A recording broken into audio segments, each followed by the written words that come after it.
Junction है ये, junction से लाइन चेंज हो रही है, ठीक है। वांग्मय से शुरू किया था, वार्ता और शास्त्र को छोड़ते हुए साहित्य की पटरी पे आगे बढ़े थे। साहित्य में गद्य पद्य चंपू काव्य समझ लिया है, चंपू काव्य में इतना ही पढ़ना था, गांव का सेशन था, क्रॉस कर गया उसको।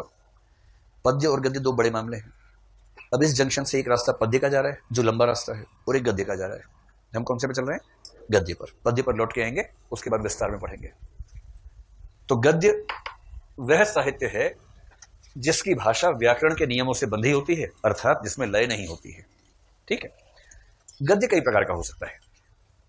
जैसे गद्य का सबसे सरल विभाजन है, पहला प्रकार है कथात्मक गद्य। कथात्मक गद्य यानी जो कहानी पर टिका हुआ गद्य है। दूसरा हो सकता है दृश्य प्रधान गद्य।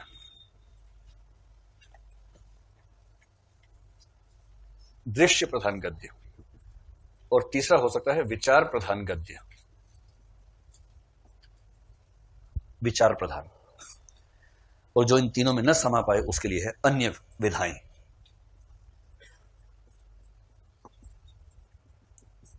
अन्य विधाएं। ध्यान रखना, विधा और विद्या दो अलग अलग शब्द हैं। एक है विधा, एक है विद्या। जैसे गद्य और गद्य दो अलग अलग शब्द है, वैसे ही मैंने विद्याएं नहीं बोला है, विधाएं बोला है। विधा, विधा क्या है इस पर थोड़ा विस्तार में समझेंगे। अभी सिर्फ ये मान लीजिए जैसे उपन्यास एक विधा है, कहानी एक विधा है, नाटक एक विधा है। विधा का मतलब साहित्य की प्रस्तुति के भिन्न भिन्न तरीके क्या क्या है, उनको विधाएं कहते हैं, ठीक है। कथात्मक गद्य का मतलब ऐसा गद्य जिसमें कहानी हो। और जिस गद्य में कहानी होती है वो दो प्रकार का हो सकता है। उसमें पहला है कहानी और दूसरा है उपन्यास। कहानी और उपन्यास। कहानी आप जानते हैं क्या होती है ना। बचपन में सुन के बड़े हुए होंगे, आपके दादा दादी नाना नानी ने खूब कहानियां सुनाई होंगी। और कहानी सुनते ही जब बच्चा भागने लगता है उसे रोके, बोलते नहीं रुको, पहले बताओ शिक्षा क्या मिली इससे। और बच्चे का मन करता है कि शिक्षा पूछेगा, इससे बड़े भाग लेता हूं पहले ही। जैसे ही कहानी खत्म होने लगती है बच्चा भागने लगता है, और उसी मजबूती से दादा की ग्रिप मजबूत हो जाती है उसके हाथ पर कि अब तो असली ज्ञान देना है, आपका भाग रहा है। वही सब कहानियां। एक राजा था, उसकी 3 रानियां थी। यहीं से जेंडर इनइक्वालिटी की शुरुआत होती है समाज में। बच्चा बचपन से ये सुन के बड़ा होता है, एक राजा था उसकी 3 रानियां थी। कभी नहीं सुनता कि एक रानी थी उसके 3 राजा थे, कभी नहीं सुनता। तो उसको बचपन से लगता है कि नॉर्मल बात है कि राजा की 3 रानियां हो, और फिर उसकी माँ बोलती तो मेरा राजा बेटा है। तो समझ जाता है A बराबर B, B बराबर C, तो A बराबर C, यानी कि 3 रानियां करनी ही होंगी, तब जाके परंपरा आगे बढ़ेगी। फिर वो 3 का आगे बढ़ते बढ़ते संजू की तरह 350 से भी चला जाता है कई बार। ऐसी कुछ संख्या बताएगी ना फिल्म में। तो एक है कहानी, एक है उपन्यास। कहानी और उपन्यास में मोटा मोटा अंतर, जो बहुत बेसिक अंतर है, वो कि कहानी छोटी होती है, उपन्यास बड़ा होता है। ये बहुत अच्छी बात नहीं है, क्योंकि एक लेखक ने कहा कहानी और उपन्यास को छोटे बड़े के अंतर से समझना अच्छी बात नहीं है। उससे ऐसा लगता है कि हम मेंढक को छोटा बैल कहें और बैल को बड़ा मेंढक कहें। तो मेंढक और बैल में केवल छोटे बड़े का अंतर नहीं है, उनकी प्रकृति में भी अंतर है। केवल चौपाया होने की समानता से आप छोटा बैल, बड़ा बैल, छोटा मेंढक, बड़ा मेंढक नहीं कह सकते हैं। लेकिन अभी के लिए हम ये मान के चलते हैं कि जो छोटी है वो कहानी है और जो बड़ा है उपन्यास है। आपके पाठ्यक्रम में यूपीएससी में कहानी की 2 पुस्तकें लगी हुई हैं। पहली पुस्तक के लेखक है प्रेमचंद। प्रेमचंद्र थे या प्रेमचंद थे? ध्यान रखिएगा, प्रेमचंद थे, द्र नहीं। कई बच्चे इतना समझाने के बाद भी प्रेमचंद्र ने कहा है, और परीक्षक जैसे प्रेमचंद्र पढ़ता है ना, उसके दिमाग में चंद्र घूमने लगता है, और उसके बाद फिर वो उसको पूरा काट देगा, गुस्से से भर जाएगा। तो प्रेमचंद थे, ठीक है। प्रेमचंद की कहानियां बहुत सारी है। मानसरोवर एक उनका संकलन है 8 खंडों में, बहुत ज्यादा 300 कहानियां लगभग लिखी प्रेमचंद ने। उनमें से आपके पाठ्यक्रम में जो कहानियां पढ़ने के लिए दी गई हैं उनकी संख्या मेरे ख्याल से 16 कहानियां हैं। और वो किताब, ये किताब है, किताब का नाम क्या है? प्रेम मंजूषा। इसमें 16 कहानियां हैं। आज मैं आपको केवल 1-2 कहानियों का नाम बता रहा हूं, पढ़िएगा उसको, यूं ही पढ़िएगा, ठीक है। आपको जो चीजें पढ़नी है ना, कुछ कहानियां, कुछ उपन्यास, 2-3 नाटक, हम सबसे पहले वही करेंगे, ताकि 1.5 महीने के बाद आपको अपनी ओर से कुछ ना पढ़ना पड़े, बाकी सब क्लास में ही हो जाए। शुरू में जोश भी ज्यादा रहता है, उसी में पढ़ा देंगे आपको, बाद में तो पढ़ेंगे नहीं, तो बाद में आपको सिर्फ क्लास से काम चल जाएगा। शुरू में थोड़ा सा पढ़ लीजिएगा। और साहित्य में पढ़ना इतना मजेदार होता है, मजा आ जाएगा पढ़ के आपको। ये तो प्रेमचंद है, प्रेमचंद थोड़ा गोलू बोलू टाइप का लिखते हैं, इसलिए आपको उतना मजा नहीं आएगा। इसके बाद जो किताब आएगी ना, अब मतलब हिल जाएंगे उसके बाद। तो उसके बाद आप कहेंगे कि अब तक क्यों नहीं पढ़ा था ये सब, जीवन के सारे संदेह दूर हो जाएंगे, ऐसी क्लैरिटी आएगी। जैसे कौन बनेगा करोड़पति में कुछ दिन पहले क्या हुआ, एक महिला अमिताभ बच्चन के सामने बैठी थी, तो अमिताभ बच्चन की बहुत बड़ी फैन रही होगी, पगला गई थी अमिताभ बच्चन को देख के, सामने देख के। एकदम बोरा सी गई थी। अमिताभ बच्चन कह रहे हैं आप ठीक तो, मैं ठीक ना करिए। सर मैं क्या करूं, मैं समझ नहीं पा रही हूँ, आपको देख के पागल हो गई हूँ, मैंने आपको इतना बार सपने में देखा है, धर्मेंद्र जी को देखा, हमेशा सपने में आप ही आते थे। सामने उसका पति बैठा था। तो अमिताभ बच्चन ने हंसी मजाक के मूड में कहा कि आप सपने में मुझे देखती थी, इससे आपके पति को दिक्कत नहीं थी?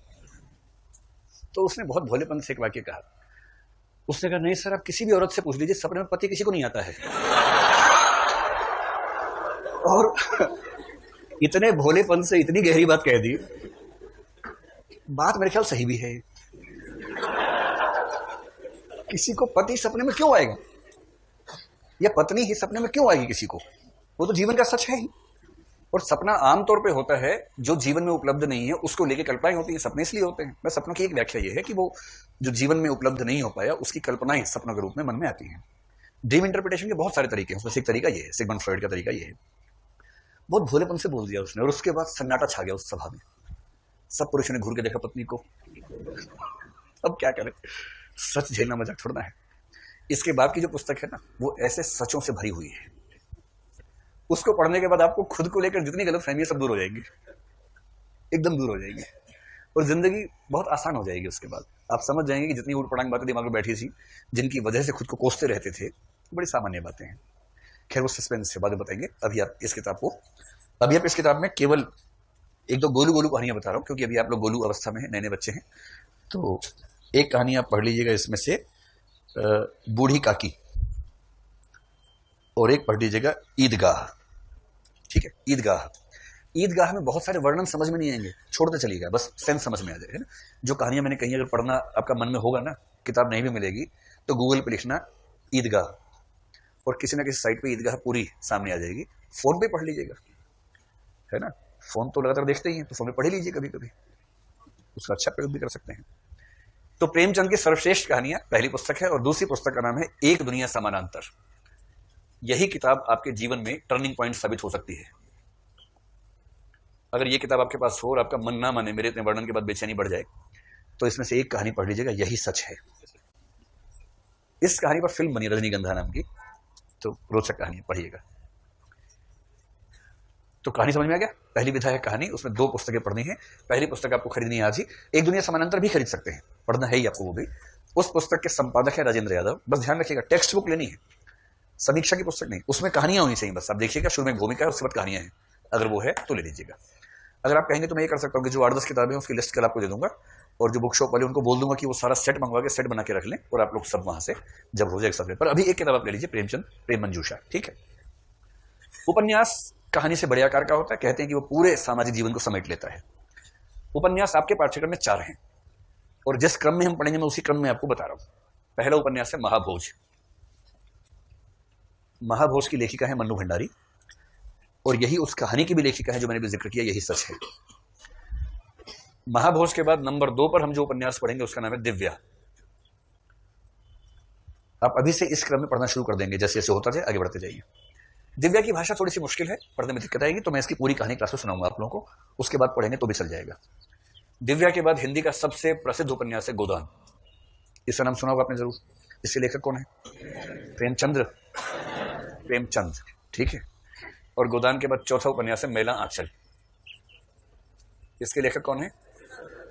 फणीश्वर नाथ रेणु।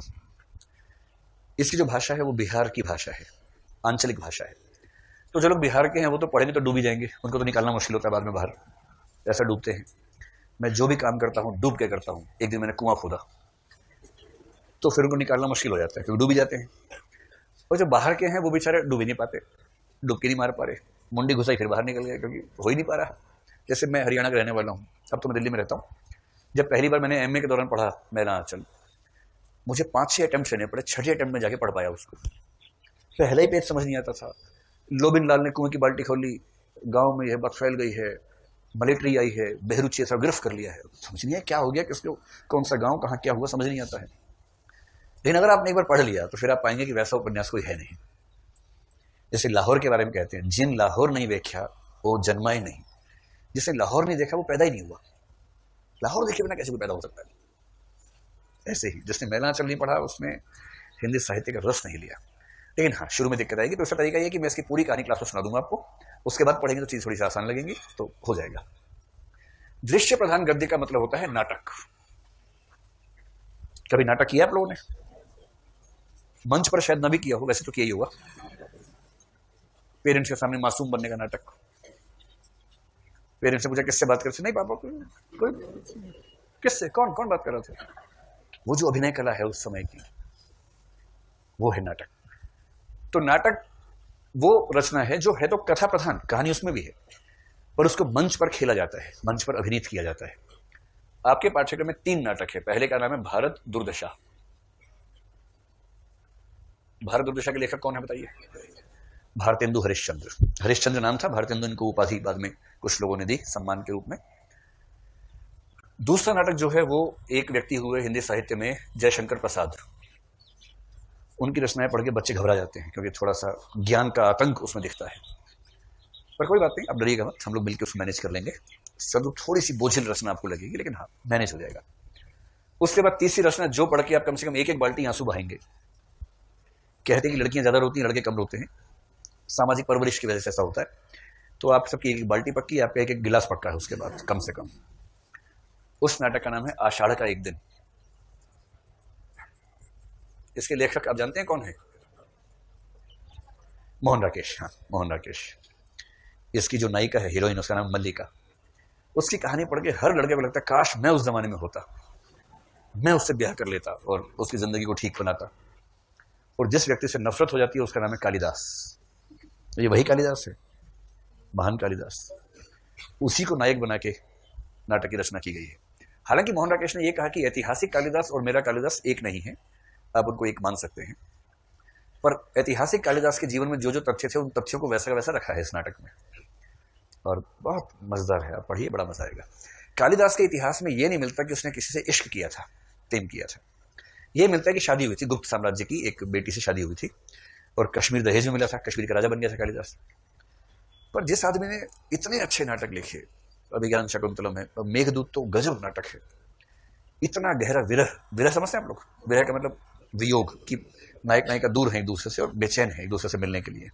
कितने खुश हो रहेगी। ये कैसी कैसी बात चल रही है क्लास में? अरे हिंदी साहित्य में यही सब पढ़ना होता है, ये पाठ्यक्रम चल रहा है भाई, पाठ्यक्रम। तो मजा ही मजा है, पाठ्यक्रम में ऐसी बातें मिल जाएगी सुनने को। तो उनका वियोग है, उस वियोग का वर्णन, इतना गहरा वर्णन है। तो मोहन राकेश का सवाल यह है कि जिसने विरह झेला ना हो वो इतना गहराई से वर्णन कैसे कर सकता है? यही बात नागार्जुन को लगती थी। नागार्जुन एक कवि हिंदी साहित्य के, और नागार्जुन ने क्या किया, मेघदूत की जो पहली, मतलब मेघदूत की एक पंक्ति है, आषाढ़ से प्रथम दिवसे, आषाढ़ के पहले दिन, वहां से शुरू होता है। उसी की नकल पे इस नाटक का नाम है आषाढ़ का एक दिन। एकदम मेघदूत को थीम बना के लिखा गया है। और नागार्जुन ने कविता लिखी, अमल धवलगिरी के शिखरों पर प्रियवर तुम कब तक सोए थे, कालिदास सच सच बतलाना रोया यक्ष के तुम रोए थे। यक्ष नायक है मेघदूत का, यक्षिणी उसकी प्रेमिका है, दोनों अलग हो गए हैं। और यक्ष बेचारा विरह में मेघ को दूत बना के भेज रहा है, मेघदूतम इसलिए बोलते हैं कि बादल से कह रहे हैं कि उनको जाके कहो, मेरे मन की बात कहो। और मेघ ऊपर फिर अपनी यात्रा कर रहा है, संदेश पहुंचा रहा है। तो नागार्जुन ने लिखा कि इतनी गहरी बात कोई ऐसे कैसे लिख देगा जिसको अनुभव ना हो। तो कालिदास सच सच बतलाना रोया यक्ष के तुम रोए थे। और मोहन राकेश ने कहा कि इतना गहरा विरह लिखने वाला आदमी बिना प्रेम के लिखे ऐसा हो नहीं सकता। कल्पना से एक स्त्री की छवि गढ़ी मल्लिका, और मल्लिका नायिका बनी। और नाटक को पढ़ने के बाद कालिदास तो मतलब फूटे मुंह नहीं सुहाता किसी को, मल्लिका इतनी महान कैरेक्टर बन के उभरती है उसमें।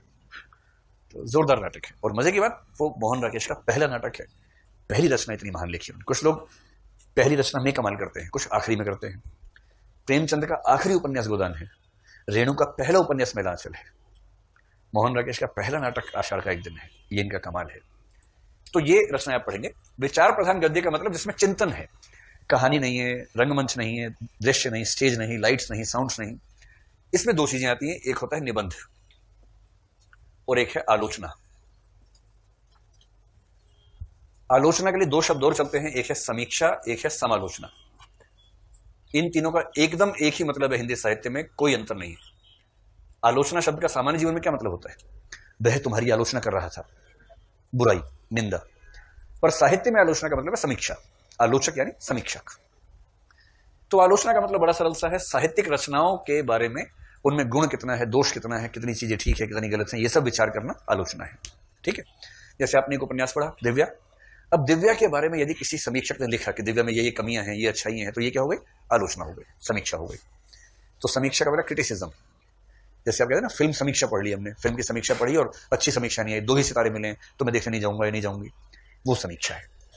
और निबंध, आपको पता है, आप यूपीएससी में लिखते हैं, निबंध का मतलब है जिसमें ना कहानी हो, जिसमें ना चरित्र हो, ना पात्र हो, ना घटनाएं हो, सीधे सीधे विचारों की श्रृंखला जिसमें आती है, उसको निबंध कहते हैं। आपके पाठ्यक्रम में निबंध की 2 पुस्तकें हैं। पहली पुस्तक का नाम है चिंतामणि। चिंतामणि के लेखक हैं आचार्य रामचंद्र शुक्ल।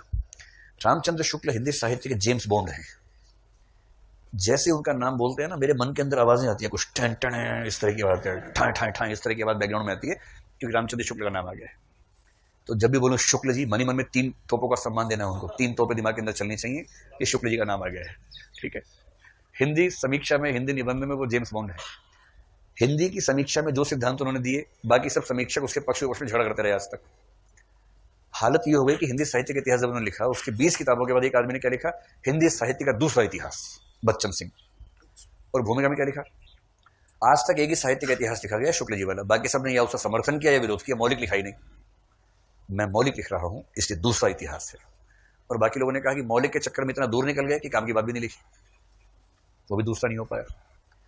तो शुक्ल जी वही है हिंदी साहित्य में, जहां से हम खड़े होते हैं लाइन वहीं से शुरू होती है, वो स्थिति है उनकी।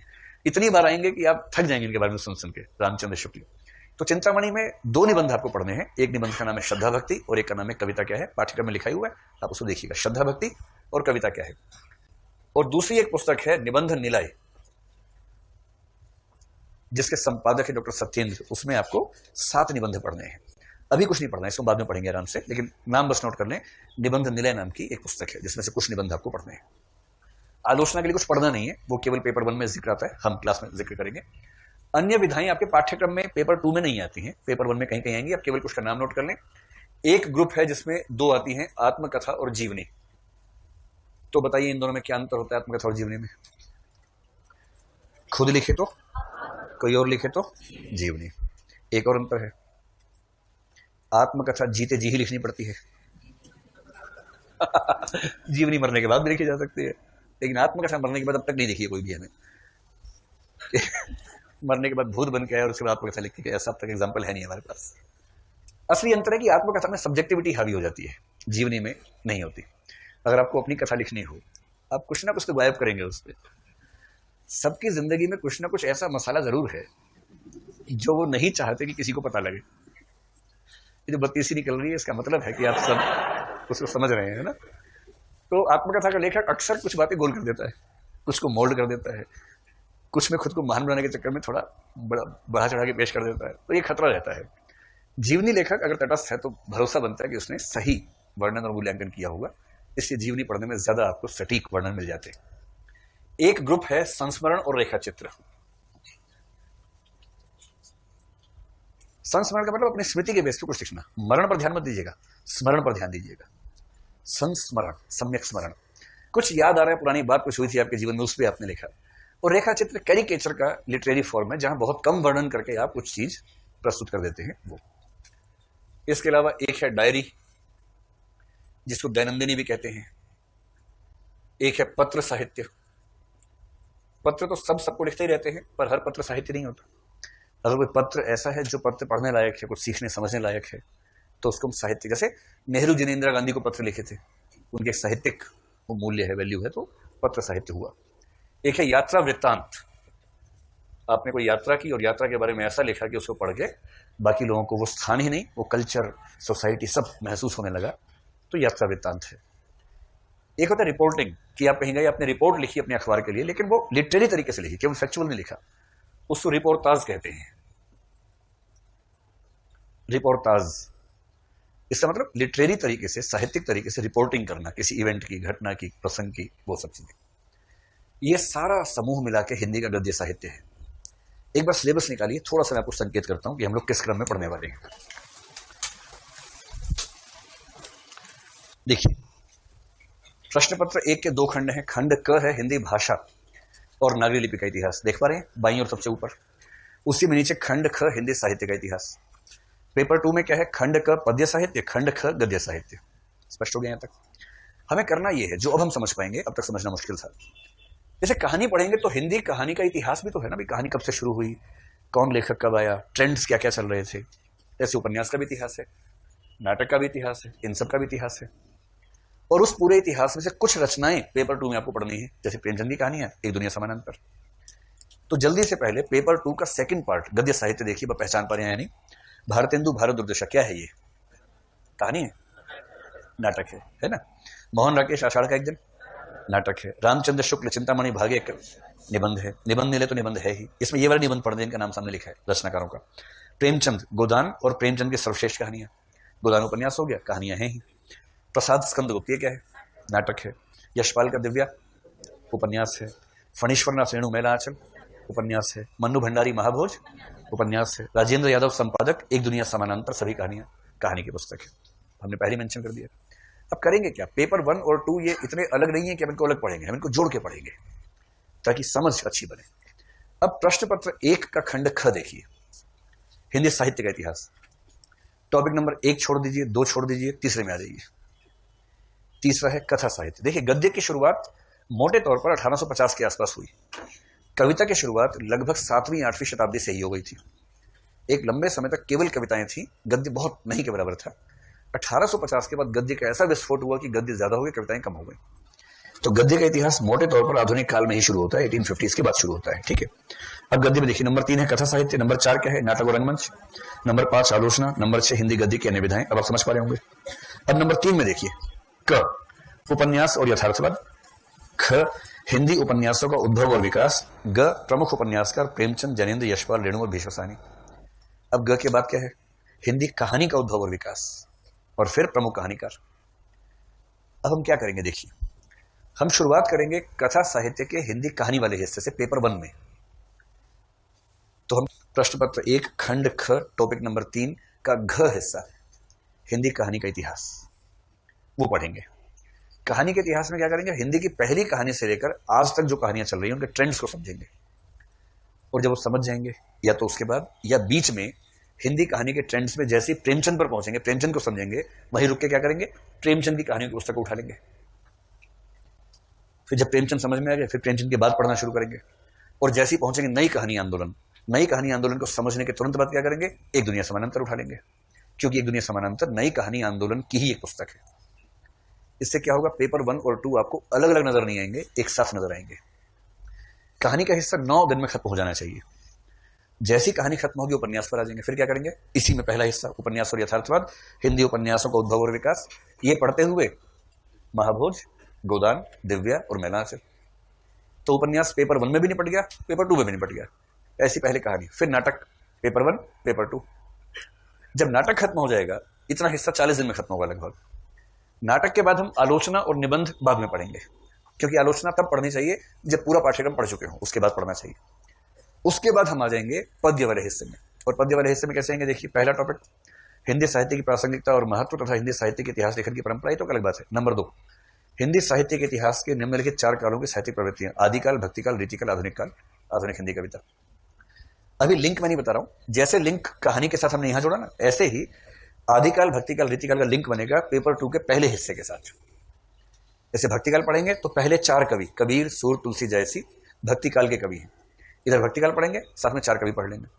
रीतिकाल पढ़ेंगे तो बिहारी को पढ़ लेंगे, 5वें कवि जो हैं।